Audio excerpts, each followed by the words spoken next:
the story of Venom, from villain to antihero.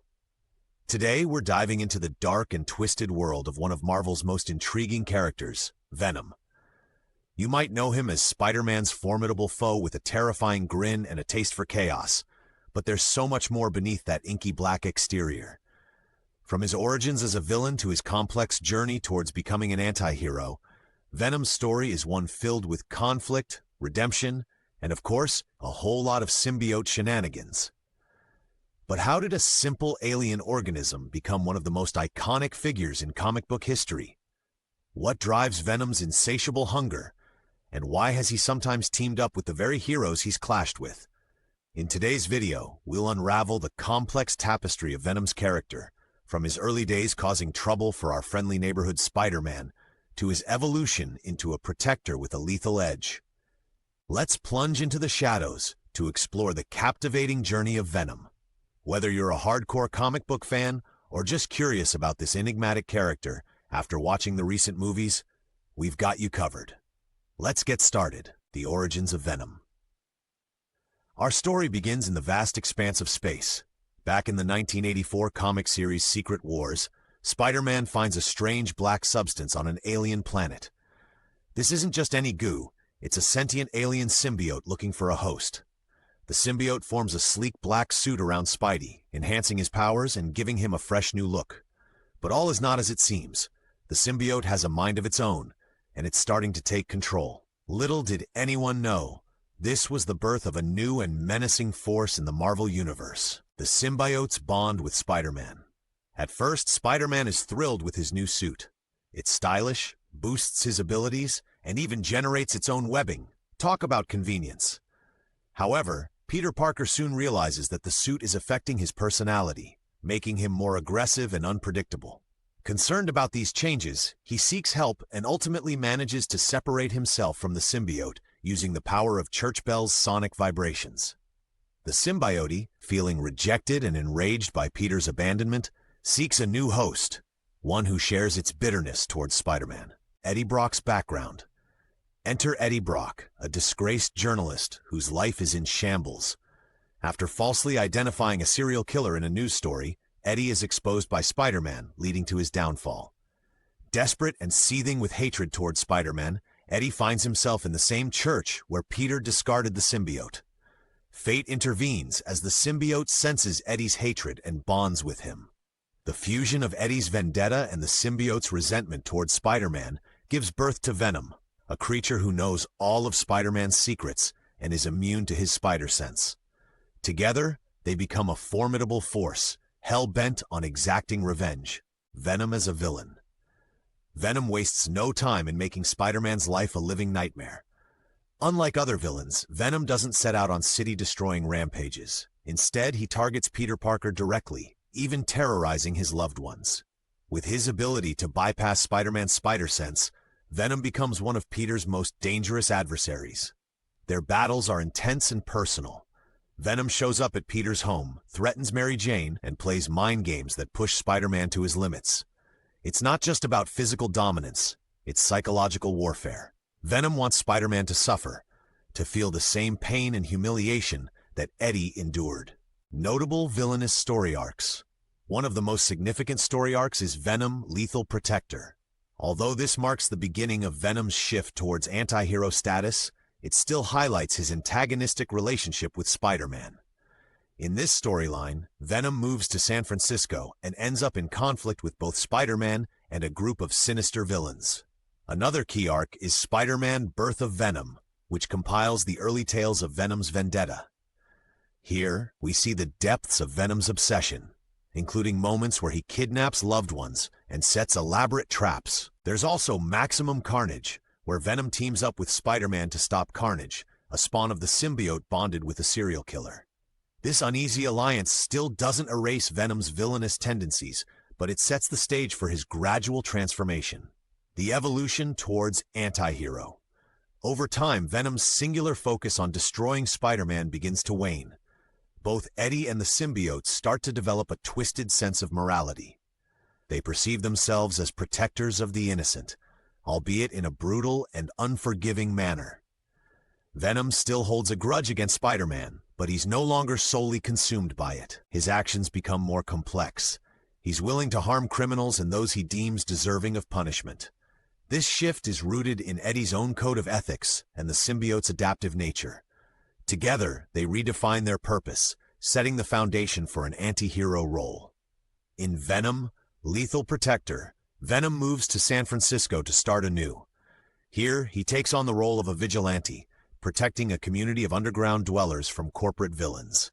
Despite his brutal methods, his intentions are noble. Well, mostly. Another significant storyline is Agent Venom, where the symbiote bonds with Flash Thompson, Peter Parker's old high school bully turned friend. As Agent Venom, the symbiote is used for Black Ops missions, fighting against greater evils. This period highlights the symbiote's potential for good when paired with a host who can control its darker impulses. Additionally, in Venom Space Knight, Venom joins the Guardians of the Galaxy, taking his mission to protect the innocent to a cosmic level. These stories showcase Venom's capacity for heroism, even if his methods remain aggressive. Venom's relationships with other Marvel characters. Venom's interactions with other Marvel characters further cement his anti-hero status. He teams up with heroes like Ghost Rider, Red Hulk, and even Deadpool in various adventures.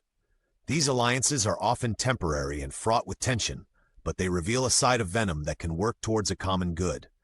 In some cases, Venom acts as a mentor or protector, such as his relationship with his symbiote offspring Toxin.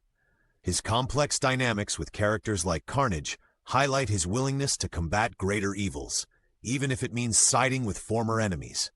These relationships add depth to Venom's character, illustrating his place in the larger Marvel universe. The emergence of the Lethal Protector arc. The Lethal Protector arc is pivotal in Venom's transformation. Choosing to leave New York and his vendetta behind, Venom settles in San Francisco. Here, he defends a group of homeless people living beneath the city. Despite clashes with Spider-Man, who initially thinks Venom is up to no good, they eventually team up against a common threat. Venom embraces the role of a vigilante, a protector who isn't afraid to get his hands dirty. This arc not only marks his shift from villain to anti-hero, but also sets the tone for many of his future storylines. Venom in other media.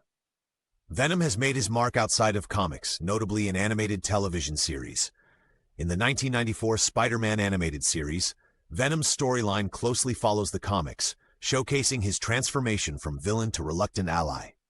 This portrayal introduced many young fans to Venom's character, highlighting his complex relationship with Spider-Man.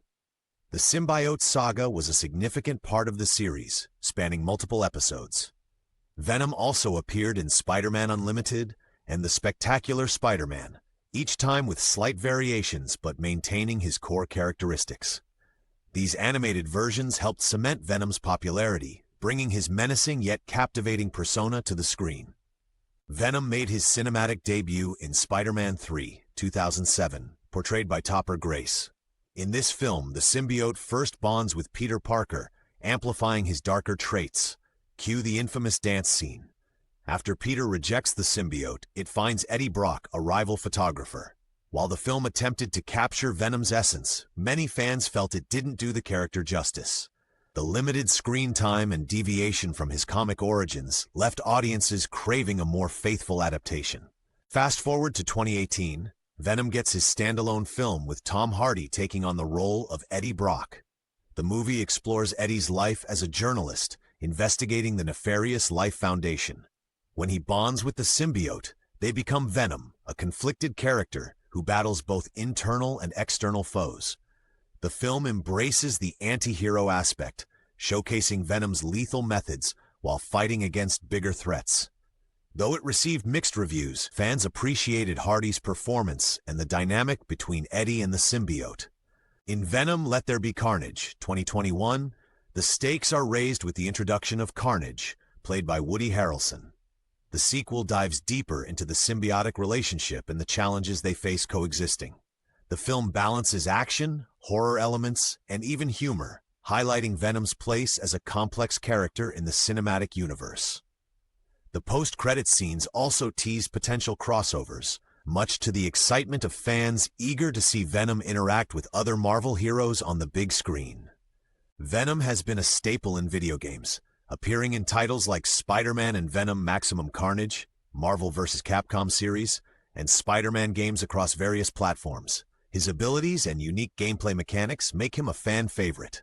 In these games, players often experience both his villainous and anti-hero sides. Additionally, Venom has been featured in novels, merchandise, and even theme park attractions. His pervasive presence across media underscores his impact as a character who resonates with audiences due to his complexity and raw power. Impact on pop culture. Venom has transcended his origins to become a pop culture icon. His striking appearance, with that toothy grin and serpentine tongue, makes him instantly recognizable. Fans are drawn to his anti-hero persona, which offers a darker alternative to traditional superheroes. Venom embodies the internal struggle between good and evil, resonating with audiences who appreciate nuanced characters. Comic-Cons are filled with Venom cosplayers, and discussions about his story arcs are a staple in fan communities.